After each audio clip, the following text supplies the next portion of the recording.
the secret things of the Lord our God belong to him.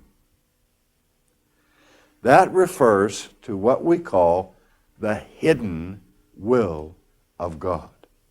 Now, usually when we're speaking of the hidden will of God, we have in our mind the decretive will of God. And when people say to me, what is the will of God for my life? I say, remember that the Bible uses the word will of God in several different ways.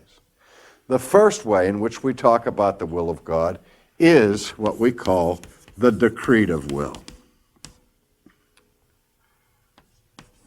And the decretive will of God is that will of God by which God sovereignly brings to pass whatsoever he wills. Sometimes it's called the absolute will of God. Sometimes it's simply called the sovereign will of God. Sometimes it's called in theology the efficacious will of God. But normally we talk about the decretive will of God. That is, when God decrees sovereignly that something should come to pass, it must needs come to pass. The Bible frequently speaks about the determinate forecounsel of God, where when God has decreed from all eternity that Christ should die on the cross in Jerusalem at a particular time in history, it must needs come to pass. It comes to pass through the determinate counsel or will of God. That's what we're talking about when we're talking about the decretive will of God, that will that God brings to pass by the sheer power of his sovereignties. It's irresistible. It has to happen. When God calls the world into existence, it comes into existence. It cannot not begin. The lights cannot not come on when he says, let there be light. That's the decretive will of God. Now, we also talk about the preceptive will of God. And we understand that the decretive will of God cannot be resisted. The preceptive will of God not only can be resisted by us, but is resisted all the time.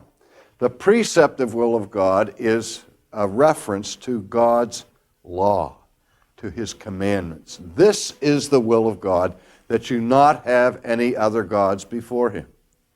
Now, when people call me and they say, how can I know the will of God for my life? I want to say to them, what will are you talking about? Are you talking about the decretive will of God? Are you talking about the hidden will of God? If you're talking about the hidden will of God, the first thing you have to understand about the hidden will of God is that it's hidden. And when people say to me, what does God want me to do in this sort of case? I said, how do I know? I study theology, but I can't read God's mind. All I can do is read God's Word. And what God's Word does for me is give me his revealed will. And that's enough of a task to last me my lifetime trying to sort out everything that's in this book that God has revealed. And if you're asking me about that, I can help you with it. But if you're asking me about his hidden will, you're asking the wrong person, because I have no earthly idea what is in God's mind where he has not revealed himself. And now Calvin made his comment at this point. He says, where God closes his holy mouth, I will desist from inquiry. Let me say that again. Where God closes his holy mouth, I will desist from inquiry. Now, to translate that into modern nomenclature, we would say something like this. The hidden will of God is none of your business. That's why it's hidden.